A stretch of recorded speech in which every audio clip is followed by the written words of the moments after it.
So everyone must be busy with your studies as well. And I know most of them must be worried about your NEET examination.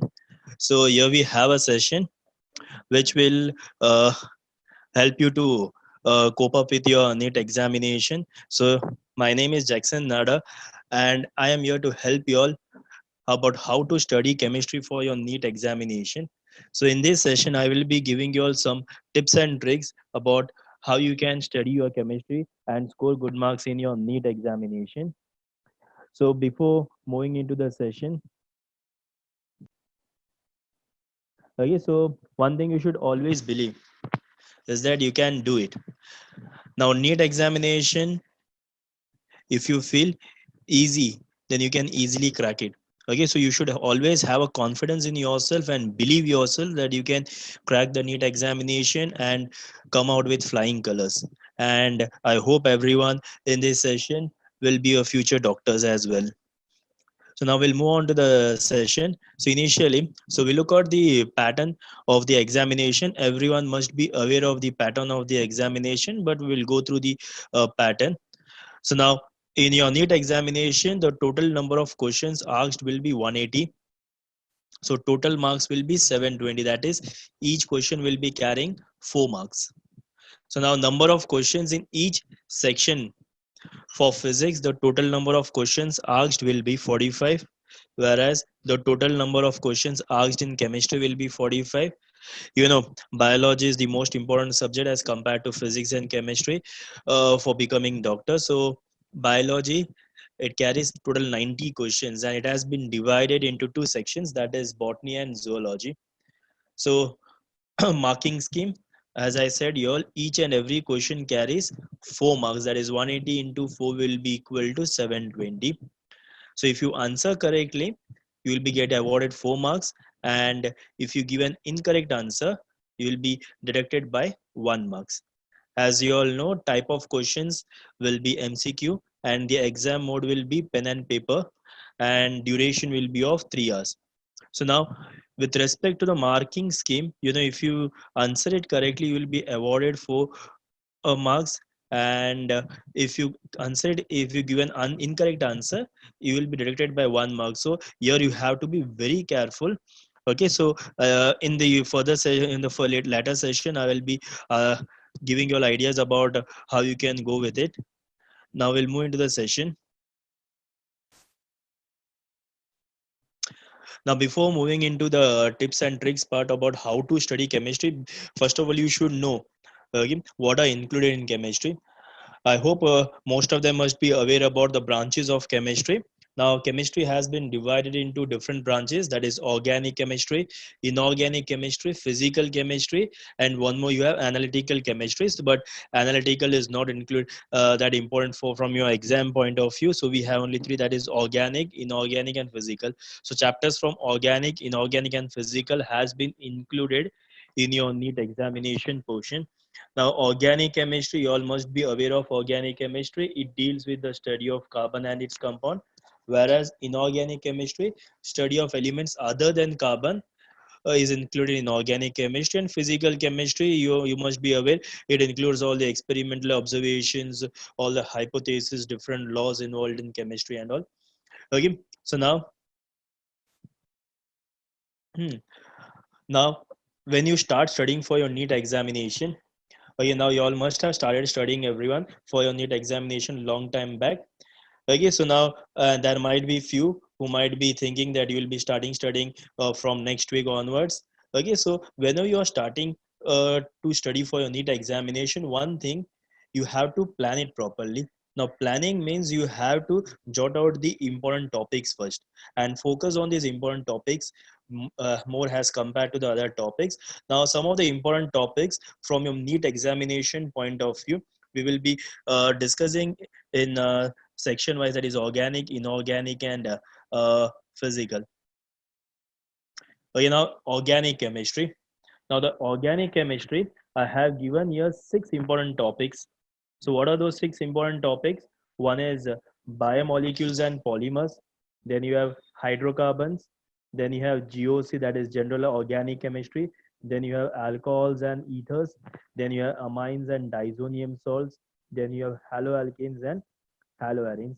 If you go through the portion of your NEET examination, there are few more chapters included in organic chemistry, but I have added over here only 6 topics. That means these 6 topics are more important. Is it clear from your NEET examination point of view? Now, that doesn't mean that you have to ignore the other topics. Other topics also you should have the basic knowledge. Okay, is it not? It is not necessary that in the session I have said you all that you have to focus more on this subject. That doesn't mean that you have to reject the other chapters completely. You should have the surface or the basic knowledge about the other topics as well. Is it clear?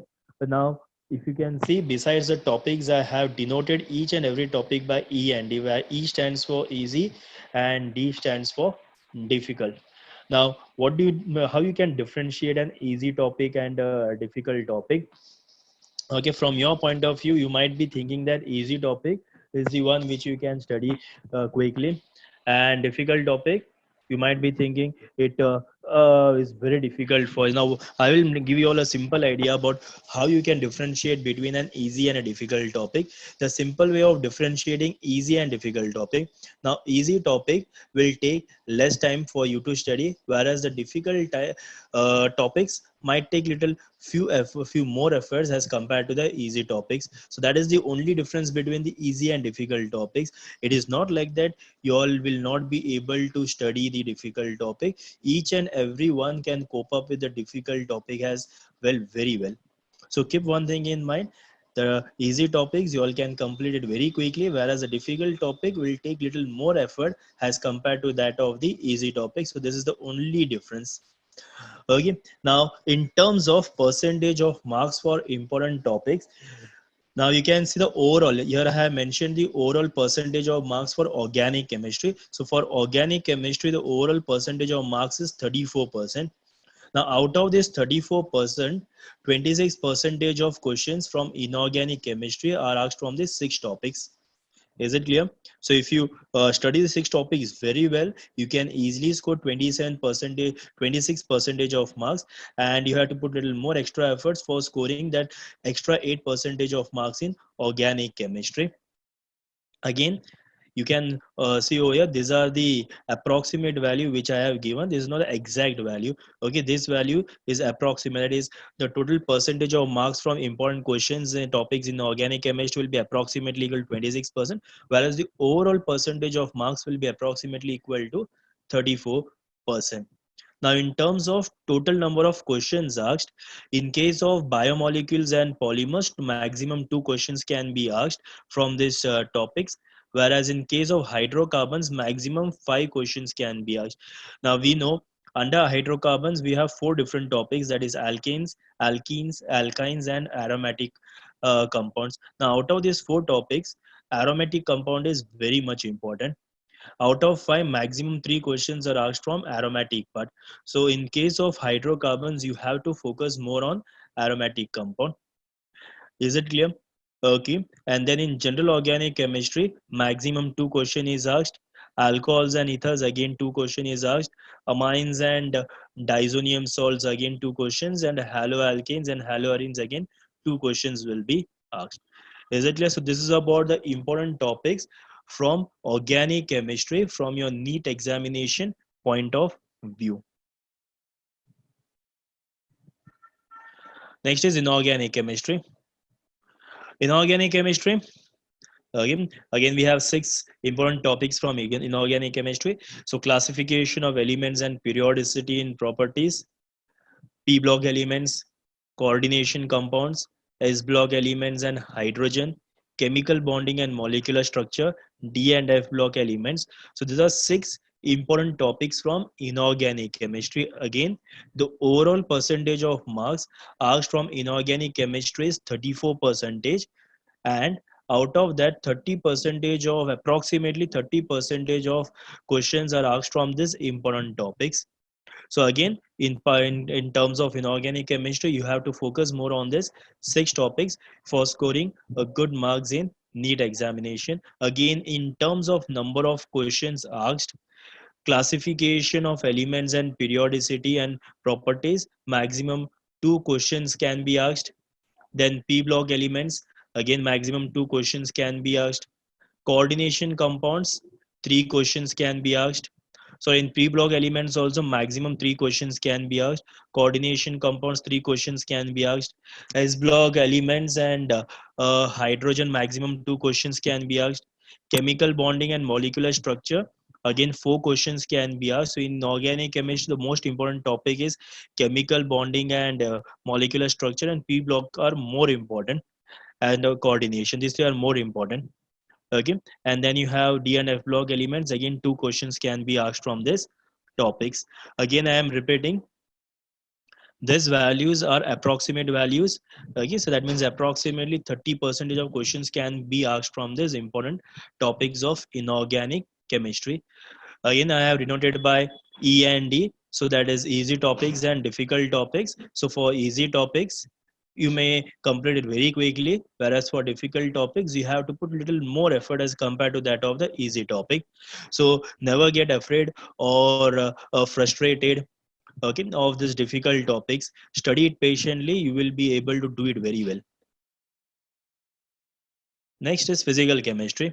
Now in physical chemistry, chemical thermodynamics, solid state, some basic concepts of chemistry, chemical kinetics, solution and colligative property, chemical and ionic equilibria.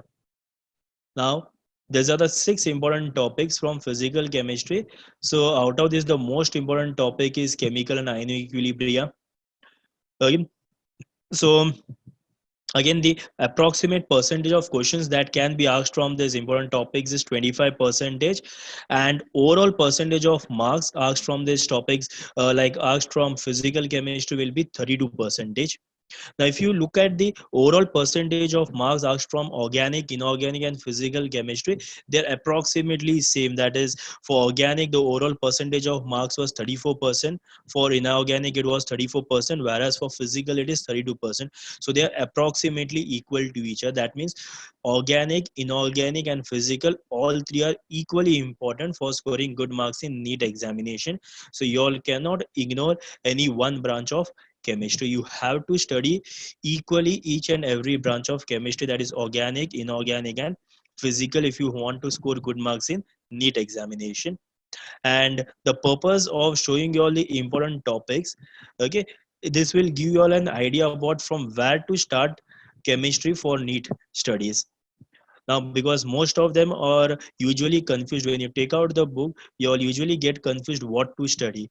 So now I have given you the important topics, so this will give you all an idea about from where you can start studying organic chemistry, from where you can start studying physical chemistry, and from where you can start studying inorganic chemistry. So whatever important topics are there, first focus on these important topics, complete them very well, and then what you can do, other topics, you can improve your surface knowledge or the basic knowledge. So again, I am repeating, I have mentioned here the important topics, but that doesn't mean you have to ignore the other topics. You have to, so you should have the surface knowledge of other topics as well.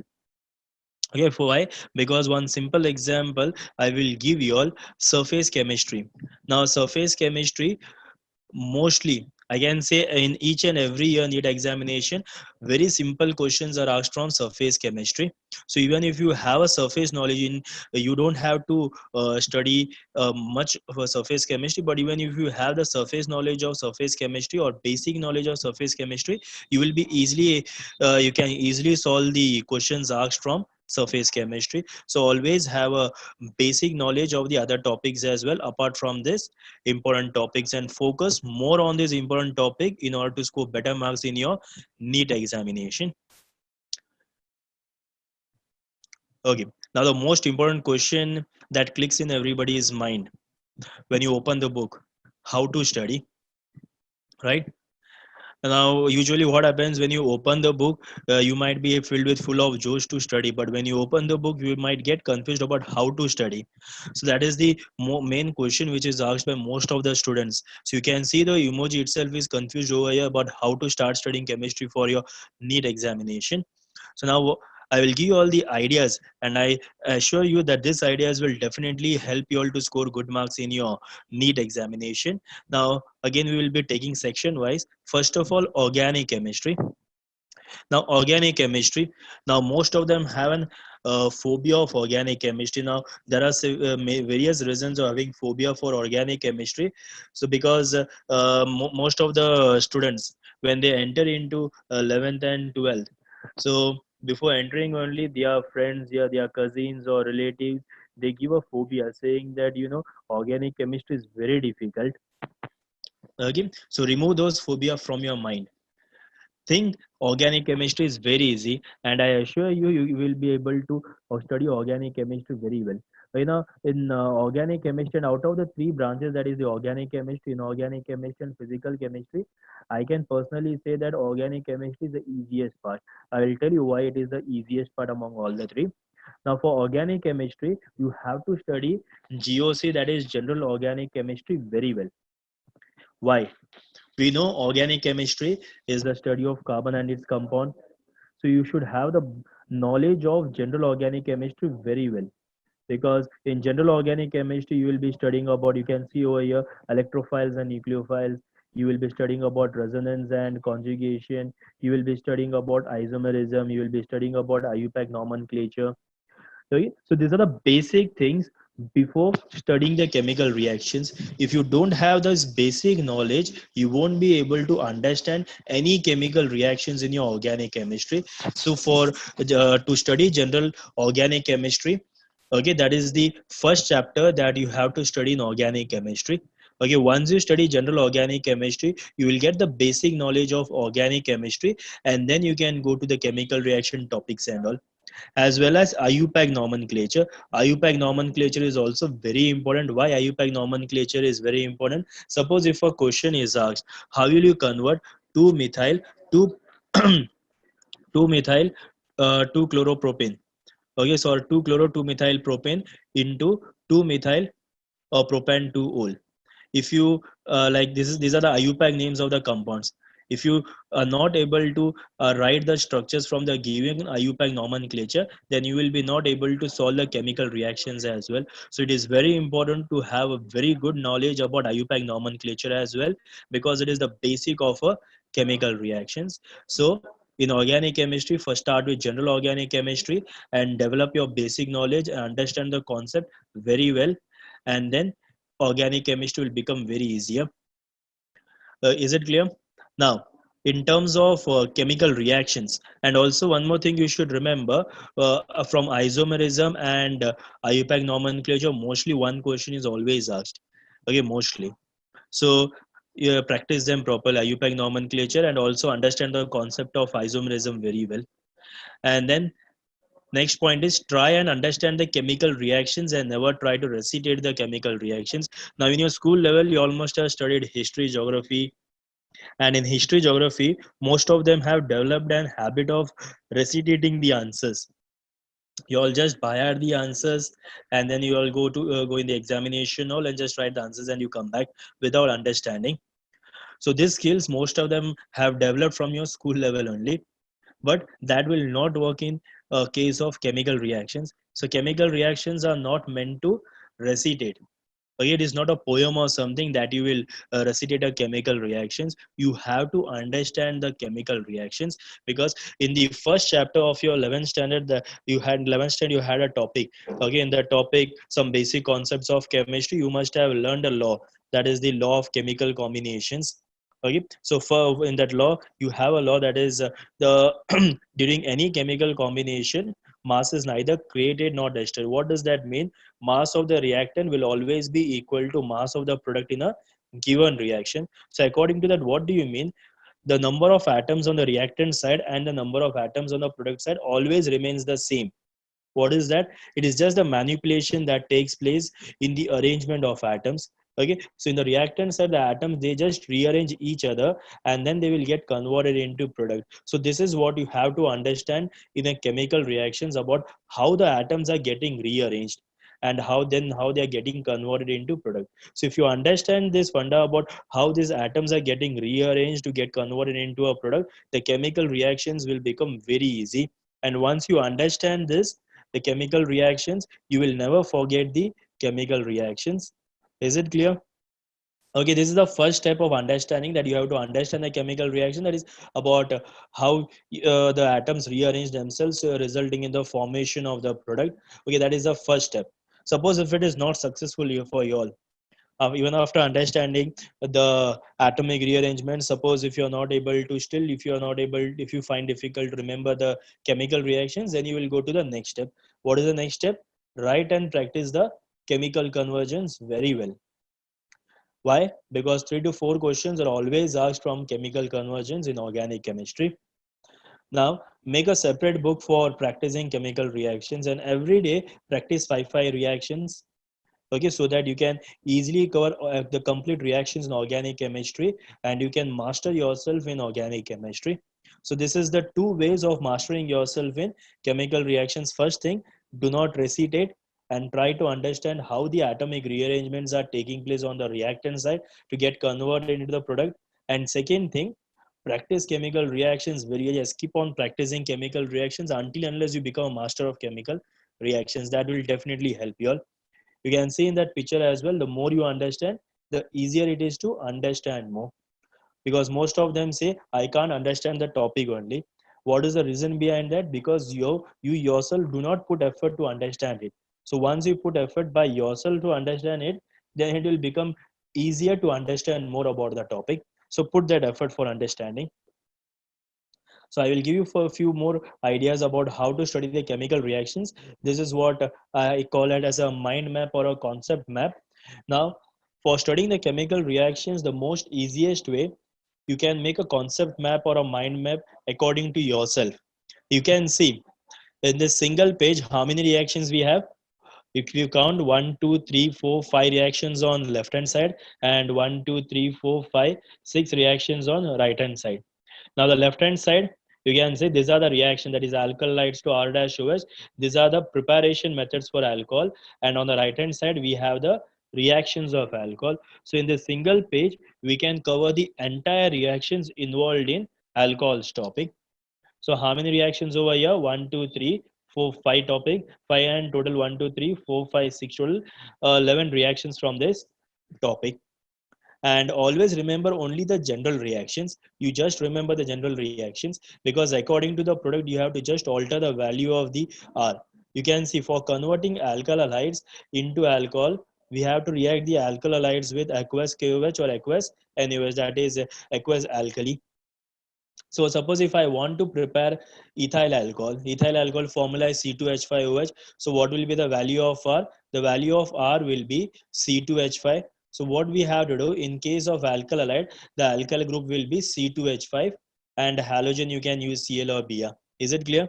So always remember the general reactions.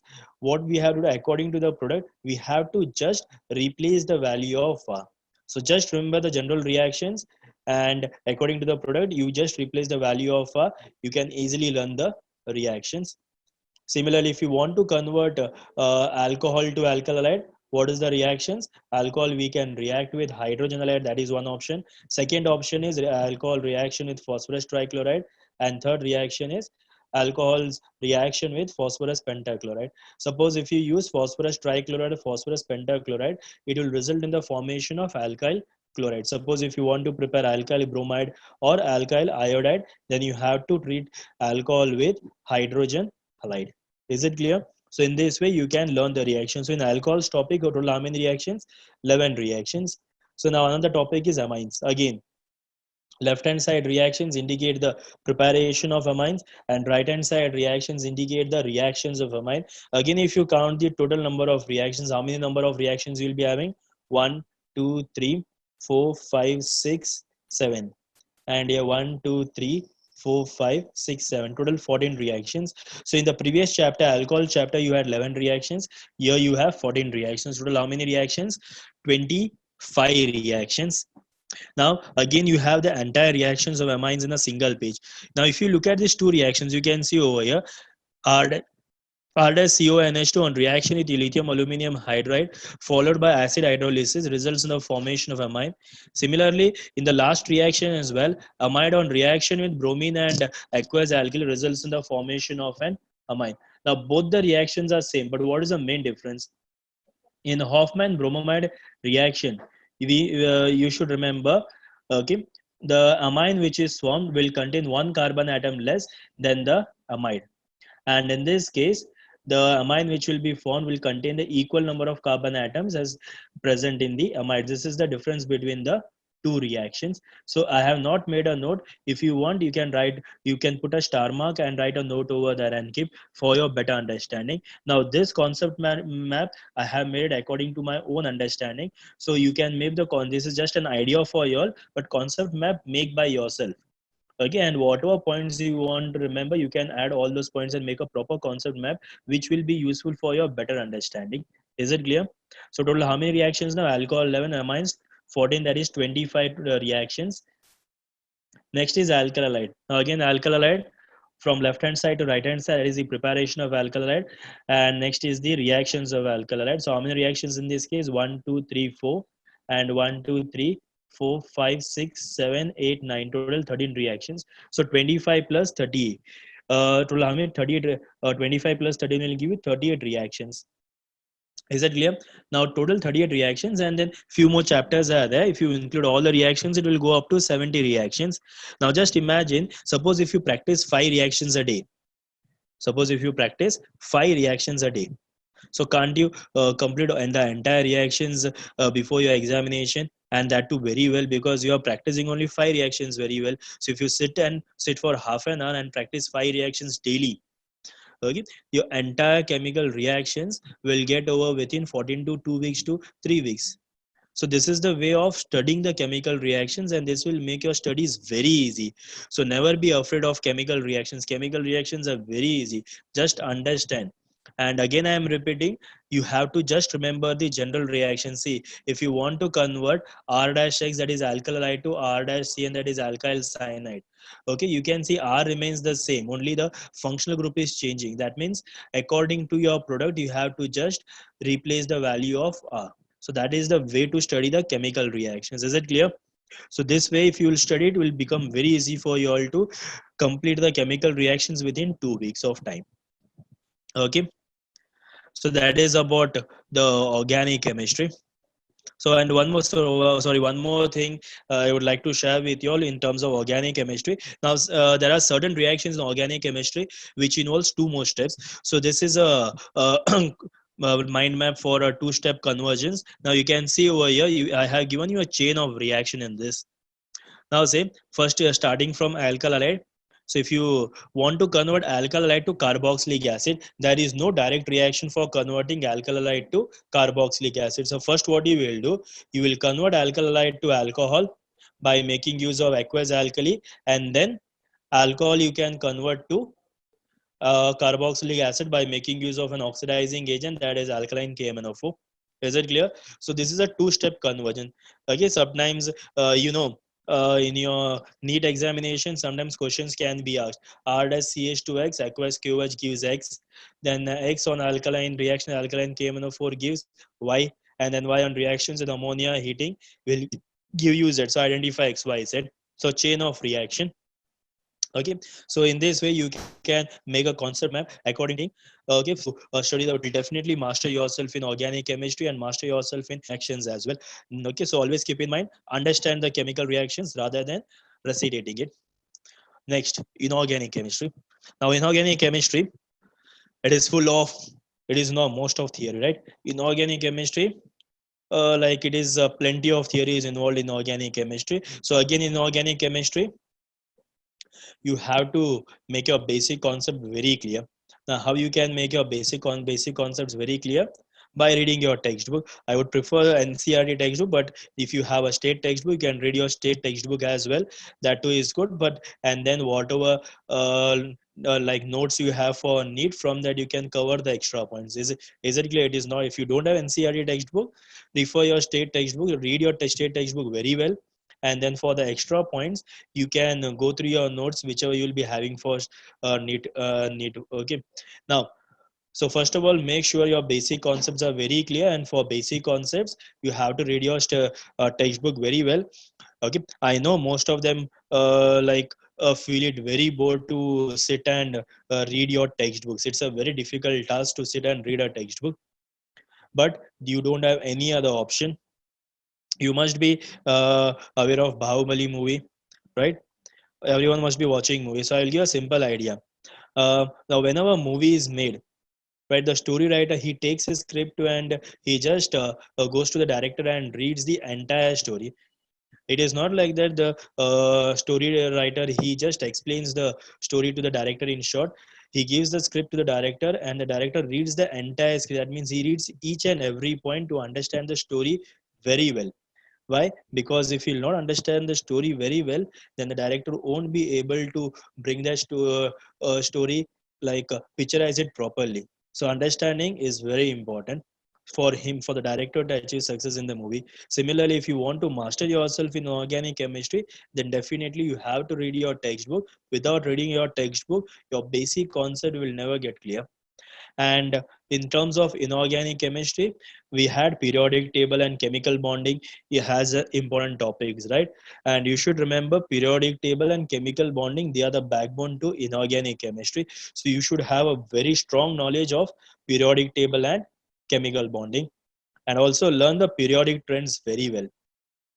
Now periodic table, if you have studied, you should know. I will in the next slide I will be showing you what all you should, which all periodic trends you should remember, and also I'll give you ideas about how you can do that.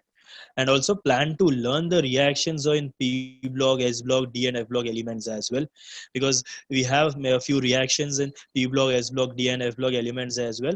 So again, every day practice few reactions from P block, S block, D and F block.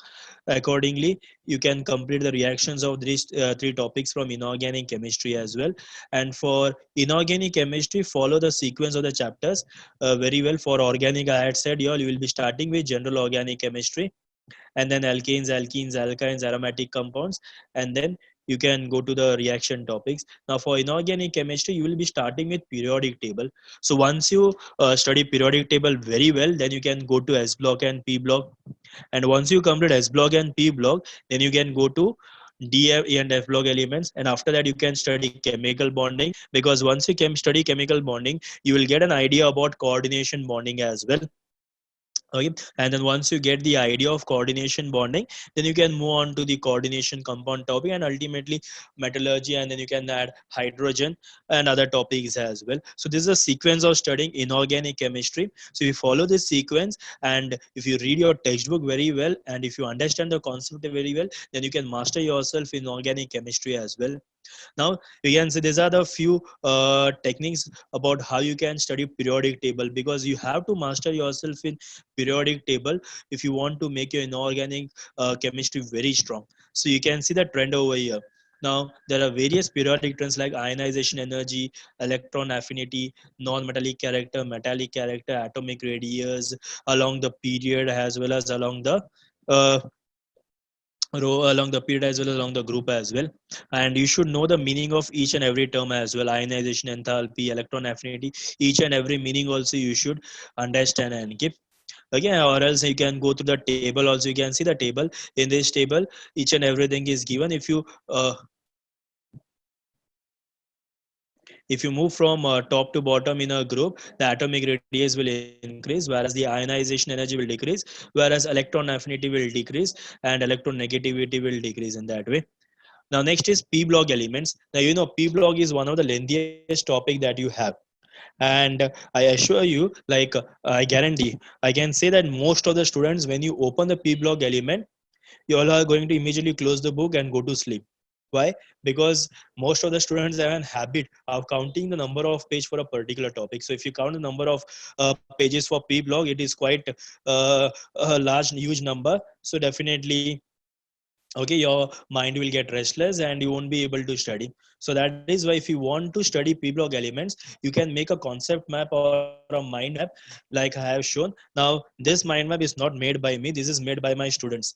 Okay, so I had given them a task to make a mind map for different groups, and whatever I felt, whichever I felt the best, I'm showing you all. Now this is for group 13.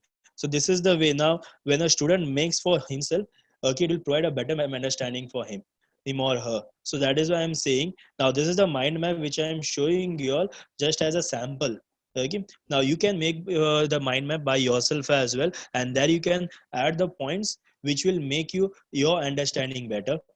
So now if you go through the group 13 elements in one page, you have the complete information of group 13 elements in terms of the electronic configuration, in terms of your variations in ionization enthalpy, and then physical properties you have, then reactions you have, then chemical properties, about the electronegativity and about their atomic radii. So once you prepare a mind map in this way, so it will become for you too easy to study. Okay, you will read your textbooks, make a mind map in this way, and next time what you can do, you can go through this and your revision will also become very easier, and your understanding level will also become very easier. So this is one sample. And another, okay, this is our group 14. This is also made by my student only. Is it clear? So group 14, again in group 14 as well, you can see the entire information you all have in front of you all. Is it clear? Now similarly you can make the mind map or concept map for group 15 element, group 16 element, group 17 element, and group 18 element. And also for studying S block element as well, you can make a mind map or a concept map in this way, so that you can easily study them. Okay, in this way your studies become more easier. So this is the way to study the inorganic chemistry. So what are the few things you should remember while studying inorganic chemistry? First of all, you have to master yourself by reading your textbook, understand the concept very well. Then remember the sequence of the topics for studying, and then periodic table. Okay, do it very well, because and chemical bonding, by why? Because the backbone of inorganic chemistry.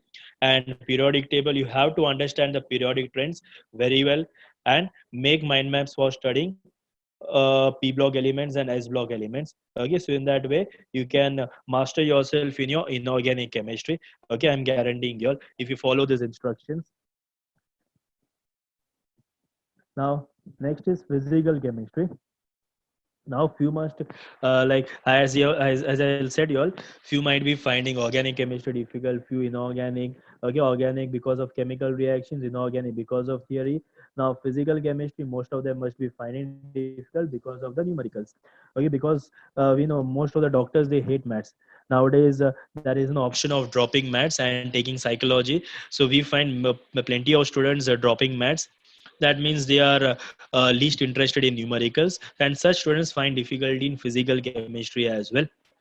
Is it clear? So again, for mastering yourself in physical chemistry, what is the first basic thing you have to follow? The first basic thing is read your NCERT textbook very well, and you have to develop the theoretical understandings very well by reading your textbook. Again, here I have mentioned NCERT textbook, but it is not necessary. If you have your state board textbook, you can read your state book textbook very well and clear your concepts. And for additional points, you can go through your notes whichever you'll be having for your NEET examination.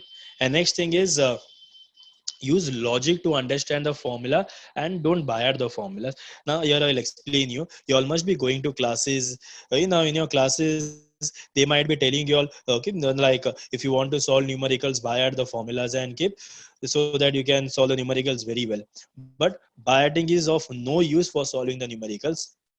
Is it clear? Now suppose if whatever formula, if you buy it, suppose if buy a formula of W equal to minus P external delta V, or W equal to minus 2.303 nRT log of V2 upon V1.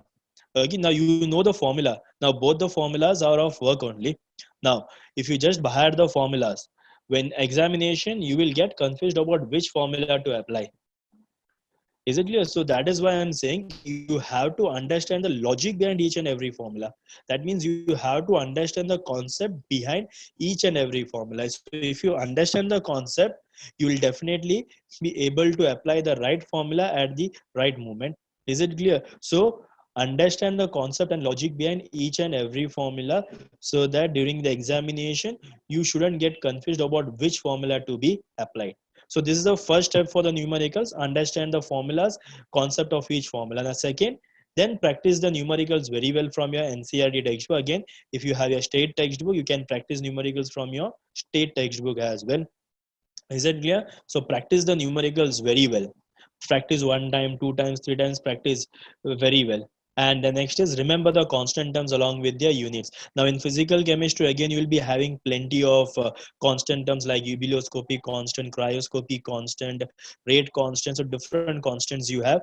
So remember the units of each and every constant, because when you will be solving any numerical, you should know the unit of this constant. If you don't know the units of this constant, then when you will be writing the final answer, you will definitely make mistake in the unit, and you know units carry marks in the exam as well. Okay, so now always remember the units. And next is time management. Now time management I am mainly included under physical chemistry. Why? Because physical chemistry includes numericals, and some of them they take much more time to solve a numerical. So always manage your time properly and don't waste your time behind a numerical. Okay, you have to complete the numerical quickly, and for completing the numerical quickly, you should have the basic mathematical concept. Suppose if you have to multiply 21 into 4, 21 into 4, you should be able to immediately multiply it in your mind itself. 21 into 4 is equal to 84, because some of them for simple calculation also they have to do rough calculation. Is it clear? So develop an habit of carrying on mind calculations. Now still in the lockdown you have plenty of time, so you can master your mind calculation. Is it clear? So knowledge of basic mathematical concept is very well. I have said many of them must have dropped maths and taken psychology. So even if you hate maths, you have to develop your basic mathematical concept for solving numericals in physical chemistry. So like basic mathematical concept, you should have the knowledge of exponents, you should have the knowledge of logarithms, you should have the knowledge of like simple trigono concepts and all for solving numericals. And then learn the concepts. Now in this case physical chemistry, chemical and ionic equilibrium topics are important, so understand those topics very well. That is the equilibrium's topic very well. And again, remember the units of different physical quantities. You can see over here I have written practice makes perfect. So until and unless you practice numericals very well, you won't be able to master yourself in numericals. Is it clear? So for mastering yourself in physical chemistry, what you have to do, read your textbooks, understand the logics behind each and every formula, practice the numericals very well, understand the units of different constant terms, and develop your basic mathematical concept very well. So again, I will give you few ideas. Now, I had said here you have to understand the concept behind each and every formula. Now, I'll take an example. What is given? Calculate the amount of work done when 0.5 mole of an ideal gas is expanded isothermally and reversibly from a volume of 2 liter to 5 liter. Now, first of all, when you read the question, now you have to ask few questions to yourself. What to calculate? So you have to calculate the work done. And second thing, okay, you have to calculate the work done. And second thing, you have to ask to yourself what is happening in the uh, given question. So what is happening? Expansion of gas is taking place.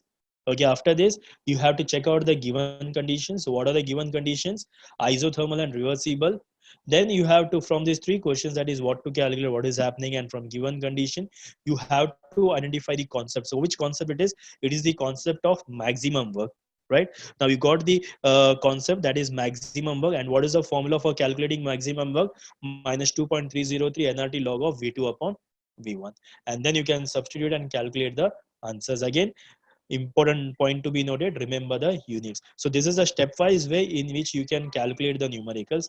So that is why I have said understand the concept behind each and every formulas. And one more thing, in this case also, some basic concepts. Just see how you can study the formulas. Okay, make a note of each and every formula for from each and every topic. Okay, so some basic concepts of chemistry. I've just noted down the few formulas from some basic concepts of chemistry.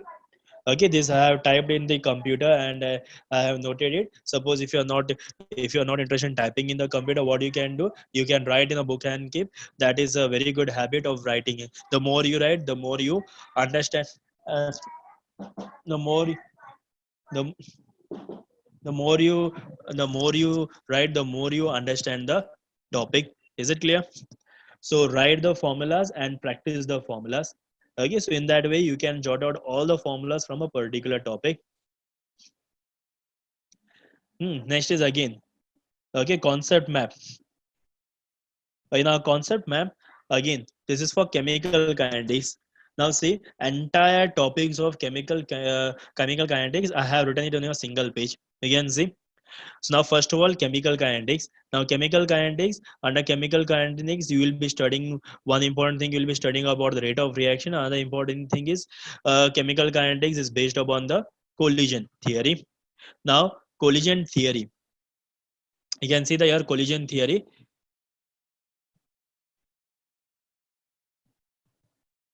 Now, in the collision theory, what does it states? It states that molecules should have collision, right? According to collision theory, if you have collision, if there is collision, then only reaction takes place, right? One of the condition for taking reaction taking place is collision. So collision model states that molecules should have collision. Now again, if collision takes place, it is not necessary that it should get converted into the product.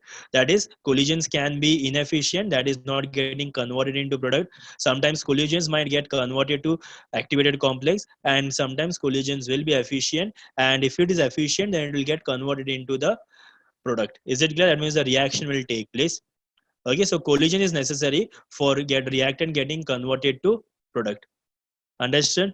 And when you can say collision is efficient, only when molecules have enough energy for getting converted from activated complex to the product. Is it clear? So you can see from this concept map, each and every idea I have specified. So once you go through that, you will get a complete idea about the collision theory. So even if you're not interested to read the entire theory more than one time, so when you read for the first time, make a concept map. So second time, you don't have to read the entire theory. You can go through this concept map and develop the understanding. Is it clear?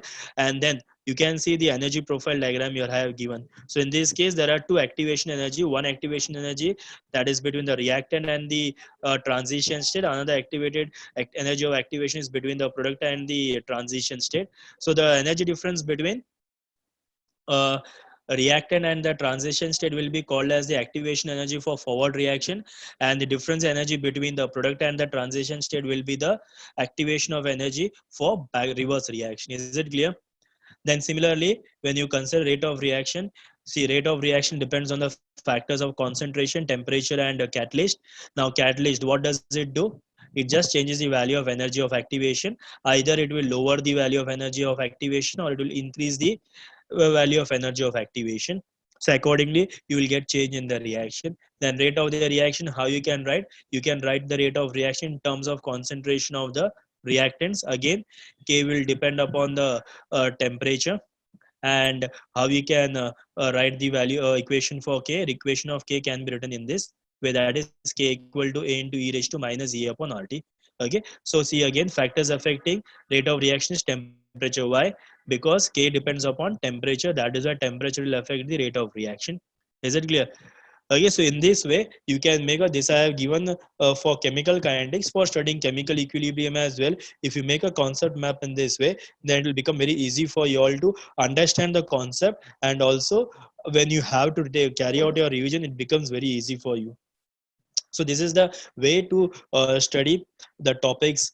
Okay, so you can use this topic for physical chemistry, so that you can master yourself in physical chemistry. So this is one for chemical kinetics I have given, so you can make for other topics as well.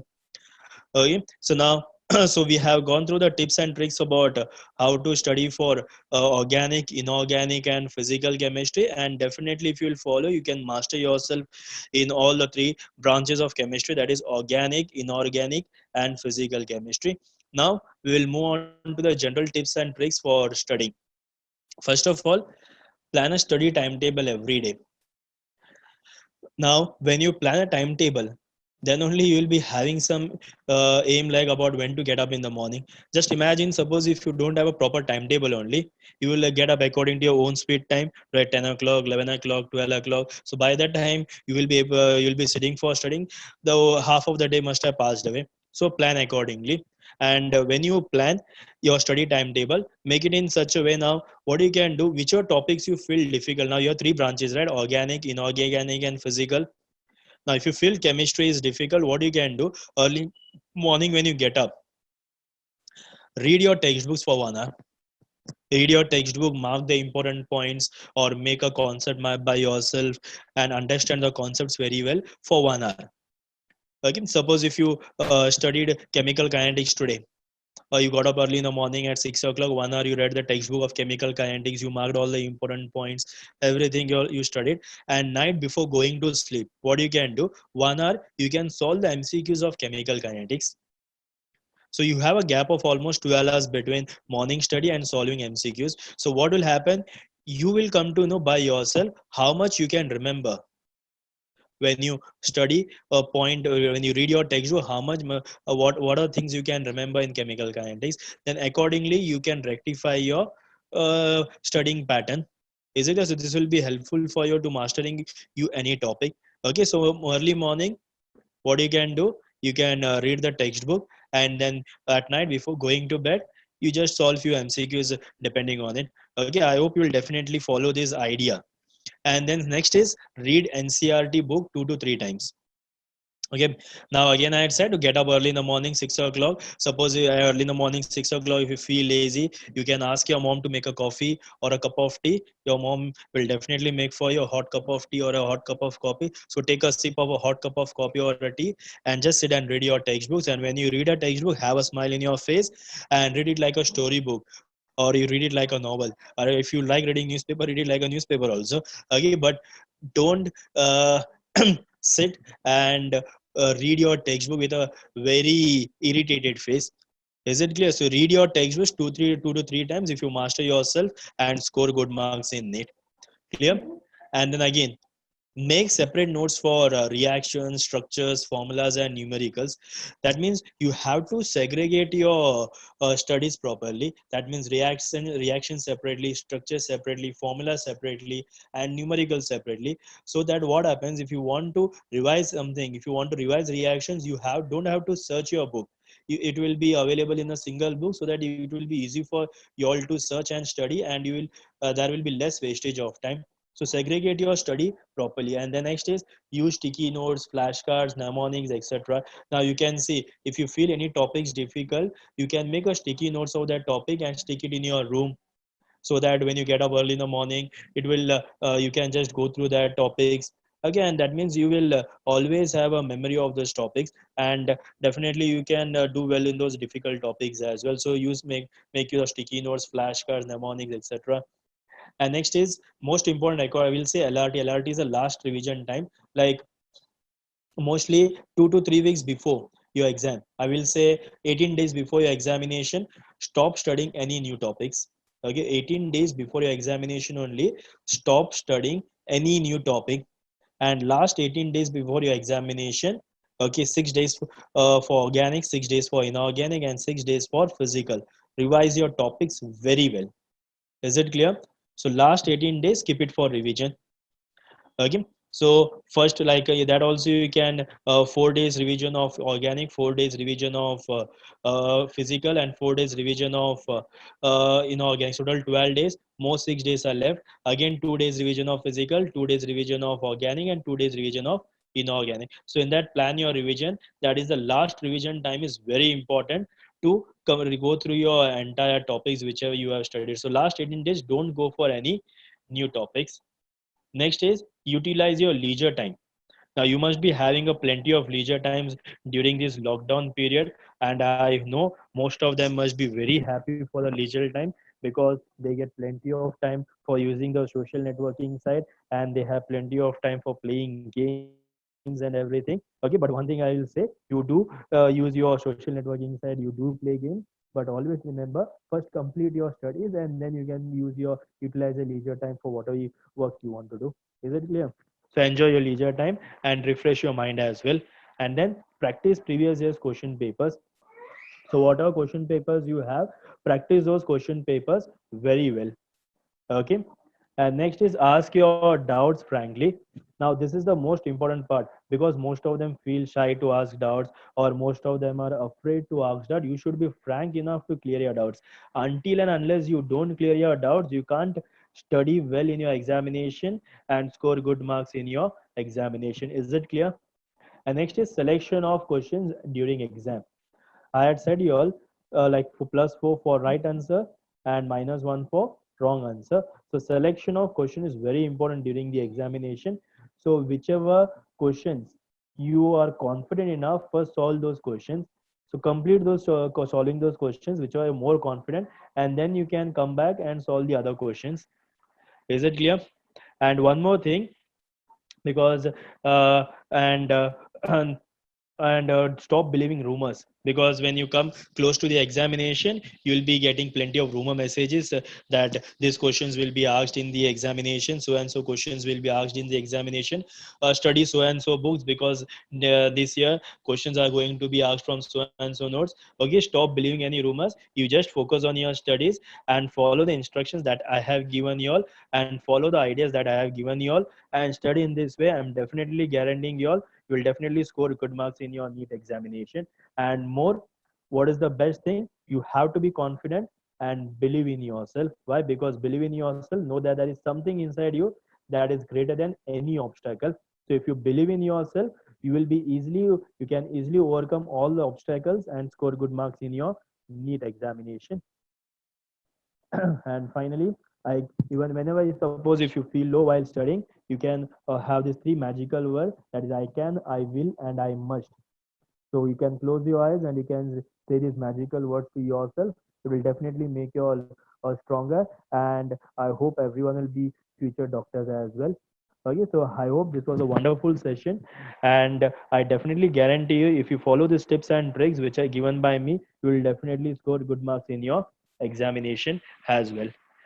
Okay, and thank you.